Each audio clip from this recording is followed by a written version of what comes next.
There was once a dense green forest, full of tall trees, colorful flowers, and happy animals. In that forest lived a small rabbit named Rumi. Rumi was not very fast or strong, but he had a kind heart. Rumi loved the forest deeply. Every morning, he woke up before sunrise, watched the dewdrops on the grass, and felt peaceful among the trees. The forest was his home and his whole world. One day, everything suddenly changed. Dark smoke began rising from a distance. At first, the animals thought it was just clouds, but soon the air grew hot.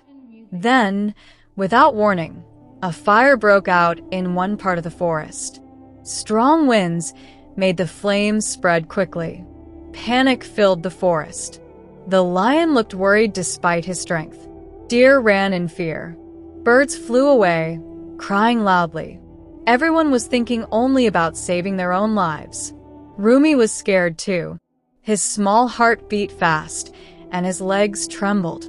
He could have run away like the others, but then he noticed the pond in the middle of the forest. There is water in the pond, Rumi thought. Maybe I can do something. Others might laugh at the idea of a tiny rabbit stopping a fire, but Rumi believed, if I do nothing, there will be no forest left. He ran to the pond, filled his little mouth with water, and rushed toward the fire. He dropped the water on the flames, hiss. The effect was very small. The fire was still burning. Some animals shouted, "This is useless."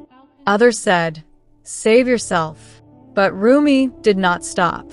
Again and again, he ran to the pond, carried water, and poured it onto the fire. His paws burned, his breath grew heavy, but he refused to give up. Watching him, a young deer stopped and said, "I will help too." Then a monkey joined in. Birds began carrying water in their beaks. Slowly, more animals turned back to help. Together, they worked as one. Alone, Rumi was weak, but together, they became strong. After a long struggle, the fire finally began to die down. Part of the forest was burned, but most of it was saved. Exhausted, the animals sat quietly. The lion looked at Rumi and said, "Today we learned the true meaning of courage. Though you were the smallest, you were the bravest." Rumi smiled softly and replied, "I was not brave. I only wanted to save my home." Months later, the forest became green again. New trees grew, flowers bloomed, and life returned. And whenever trouble came, the animals remembered Rumi, because they knew even the smallest step, taken with a sincere heart, can put out a great fire.